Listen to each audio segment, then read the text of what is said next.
Hi guys, Tracy here from Red Wind Studio. I thought I'd pop on here real quick and talk to you about the piece that I'm working on. So this is a custom piece for a client. There's two of these small chests, bedside chests, and they want the hardware painted on them. And the one cabinet was already painted at the time of me receiving it. Now, we're looking for a really nice smooth finish, even though it's going to look old and worn. So this I had sanded yesterday, and then I did a few more layers, and it's coming along, but there's still a lot more work to be done on it. But as I'm sanding, it's really hard to get that nice smooth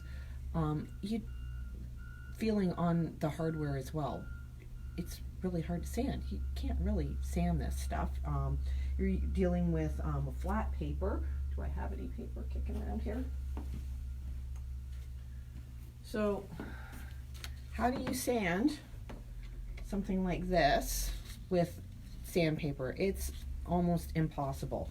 Now, we don't want the brass finishings showing through, so you have to be really careful. But what I use is steel wool. Can you see that? So this is super fine steel wool.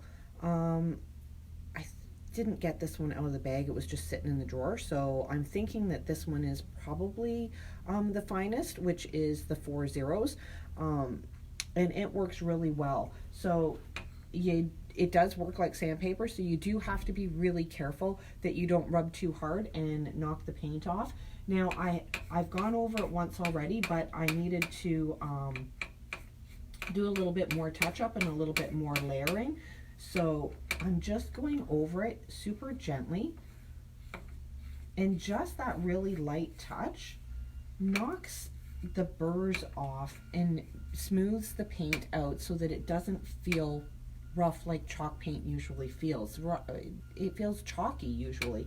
So just by going over it super lightly with the steel wool, and I'm going really light, I'm hardly applying any pressure at all, it helps smooth that out. So when it does come time to put the wax on it, it's gonna feel just as buttery smooth as the flat surfaces of the cabinet.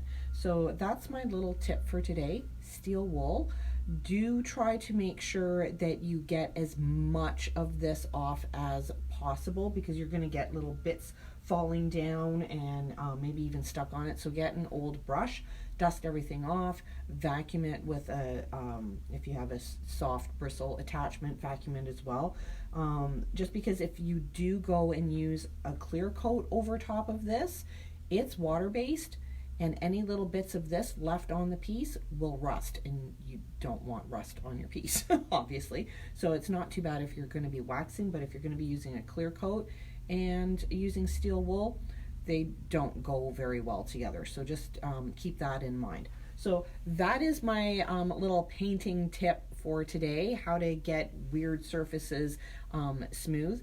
Use steel wool because it's not flat, and just the little things sticking up here and there can get into those divots and stuff and get it smooth with just a little tiny bit of pressure.